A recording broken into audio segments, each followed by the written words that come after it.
really going on is that we're paying the highest prices in America, right, to subsidize all these other countries that are paying less. It doesn't really make sense. Big news last week, executive order gets signed. It's going to reduce prescription drug prices by 80%. So what we're going to talk about in today's show is the impact on health insurance, why America pays so much more than everyone else, the link to health insurance costs, and I'm going to share a couple of personal stories of real experiences that I've seen over my career and personally. So those pharmacy bills might finally shrink and start coming down. So let's get into it and let's find out how. So on May 12th, an executive order, you probably all heard about it, was signed that is going to align U.S. drug prices, okay? Drug prices in America with other lowest cost price points in other developed countries. So yes, in America, we pay the highest for prescription drugs compared to other countries for the same drugs. This is going to target cutting prices, right, for Medicare, Medicaid, and private insurers, right? And it's going to aim anywhere from 30 to 80%. So the idea is that the terminology is the most favored nation policy. So basically what that means is that we're not going to be paying high prescription costs compared to other countries, right? So if it's this price here in another country, then we should be paying the same thing. And what a lot of people don't understand is that's one of the reasons why our health insurance costs are so expensive. I've said it on a previous show. In 2025, there was a statistic that was saying that over half of our premium spend was spent on pharmaceuticals. So just even 8 years ago, it was 1/3. So in 2025, it was going to be half. So by this happening, based on this executive order, right, if all goes well, right, because we've got a little ways to go to see how this is going to trickle down and impact, this should theoretically, and I say this lightly, but the idea is it should lower the cost of healthcare, right? If you're paying what other countries are paying and these drug prices are coming down, then it's going to have a trickle down effect, not only to health insurance, but overall cost of healthcare. One of the key components is this is going to bypass PBMs or pharmacy benefit managers. So in every health plan, you have the medical side, and then you have the pharmacy side. So this pharmacy benefits manager is the one that all these prescription drugs get funneled through. And yes, if you get something funneled through something, usually, right, they're doing it to make money. So the idea is that through this executive order, the concept is the prices are going to come down, they're going to bypass the PBMs, and they're going to go direct to the consumer. In essence, right, all of us that need prescription drugs, or if you will need it in the future, by bypassing all of this, getting the prices down, it's going to be an overall better thing, and it should cost less. So on the impact of the insurance industry, right? So the potential is what? The premium should come down. That's the idea. And in the end, right, if we're all paying lower health insurance costs, it's going to be better for everybody because health insurance is really expensive. We've talked about that on previous segments, previous shows, but some health insurance for a family can cost the equivalent or more than a mortgage payment. And that's ridiculous. That is unsustainable. So this is a big step in the right direction to continue down this path to find ways to reduce healthcare costs. Like anything else, there's probably going to be some challenges, right? Because there might be, some of these insurance carriers that are going to be a little bit resistant, because everything is priced in, so on and so forth. and they may be a little bit, well, I don't know. Maybe they're going to be hesitant on, immediately lowering some of these prices in the near term because, they don't know how this is going to overall impact, their price points. But I think this is really going to be a good thing.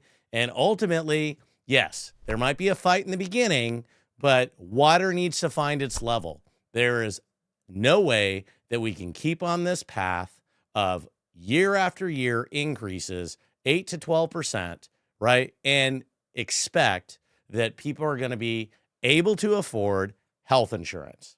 So, why does America pay more? So, did you know that 75% of the pharmaceutical company profits come from the United States? So, we're talking about the global pharmacy drugs, right, that are sold in the whole entire world.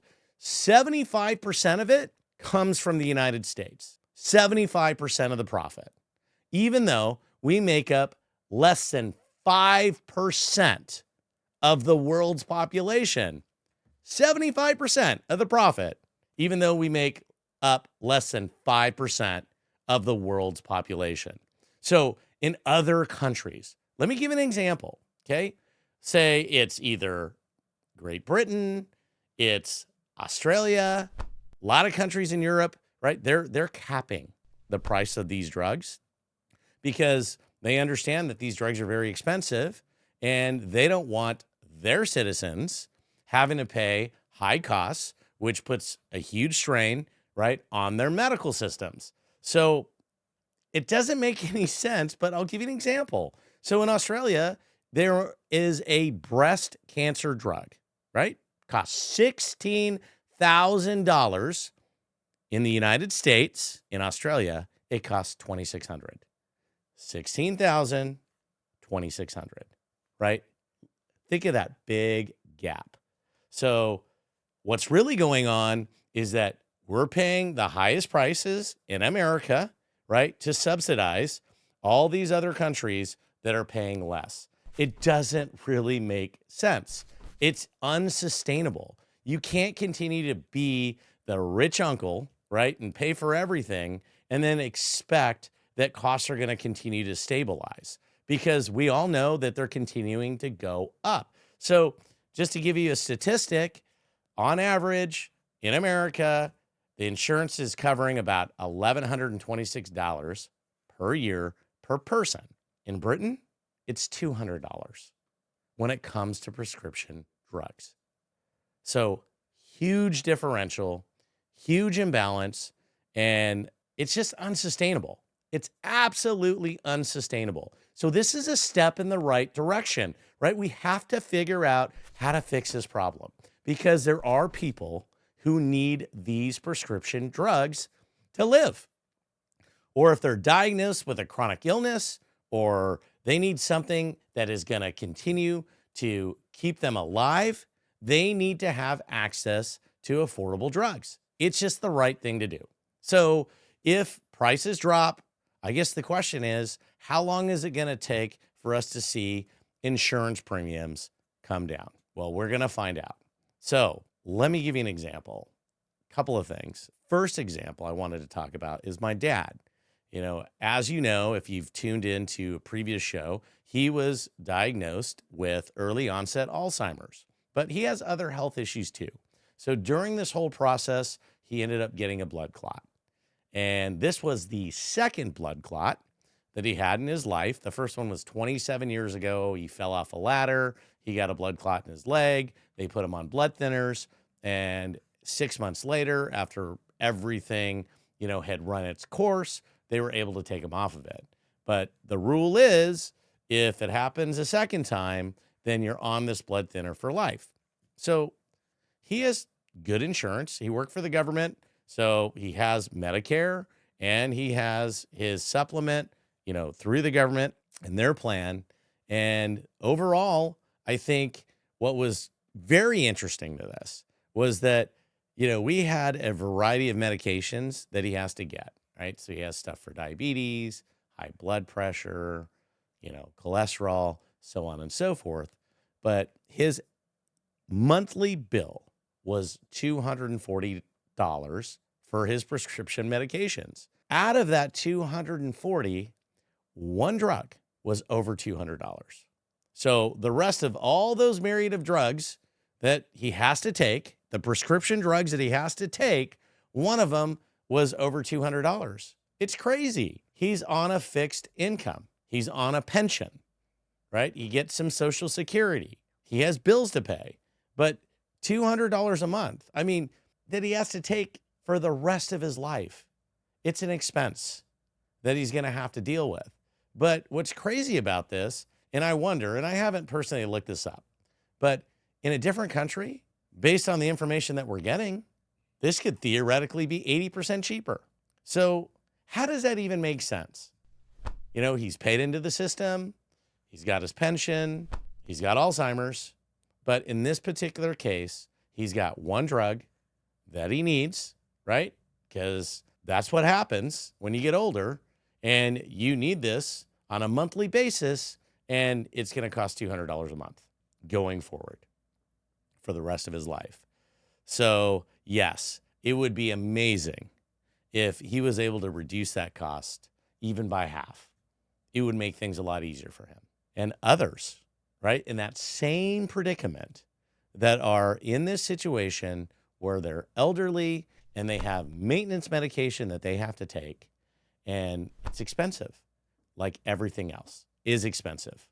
And these drug costs, you know, as they go up and drive insurance premiums up, and you have employers that are, you know, having to pay, you know, their contribution for all of these health insurance costs, right? What do you think happens to the services and goods and the stuff that they sell? They've got to raise the prices, right? They have to continue to raise the prices. So everybody pays for it. It's just all connected. It's one small piece, but it's all connected. And it drives costs up.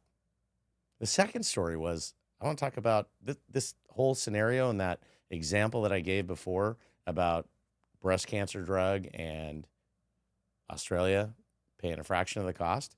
I've seen this. I've seen this in one of the groups that we worked with. It was a dependent. He had a chronic disease. He was sick. He needed this medication. And it absolutely blew our mind when this medication on a monthly basis was over $16,000. But you could go and source it in a different country, buy it, ship it across the world, and have it here for a fraction of the cost. He had really good insurance, so it was covered. But what about for those that don't have good insurance? I mean, there's programs out there, but is that really sustainable to have something that's over $16,000, but in another country, it's a fraction of the price? So those are big questions that this industry in healthcare has been facing. So I don't know how this is all going to work out, because if you want to recap, right, we know that the executive order was signed on May 12th saying that these drug prices need to come down. But I don't know, right? What is the pharmaceutical companies going to do? I'm assuming that they're not just going to, you know, roll with it. You'd hope that they would, but I have to imagine that there's going to be some kind of challenges, some kind of pushback. But I think this is really going in the right direction. And it's just common sense. Why do we, as Americans, have to pay the most when other countries don't?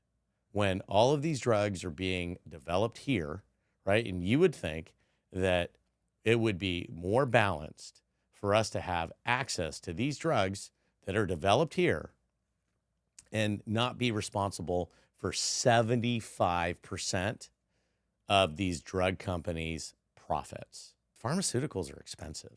Sounds like they don't have to be.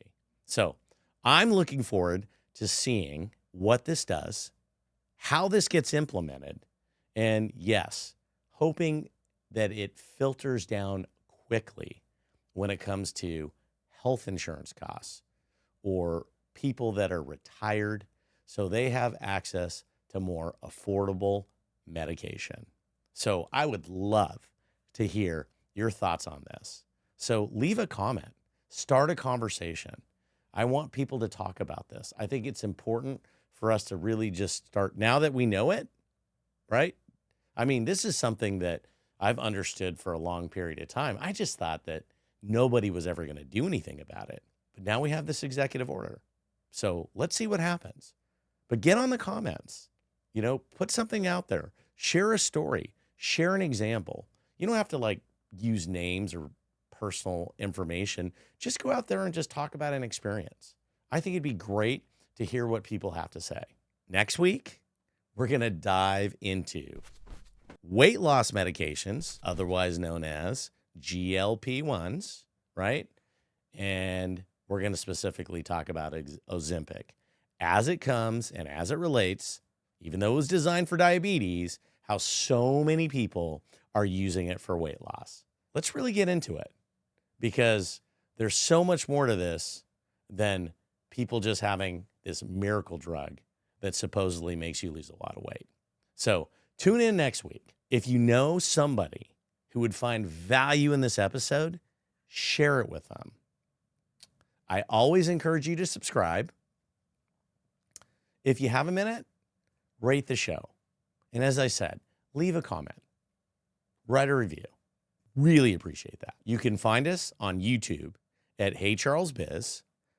It's Hey Charles on Apple Podcast and Spotify. Hey Charles 77 on Instagram and TikTok. And Charles Ernst on LinkedIn. See you next week.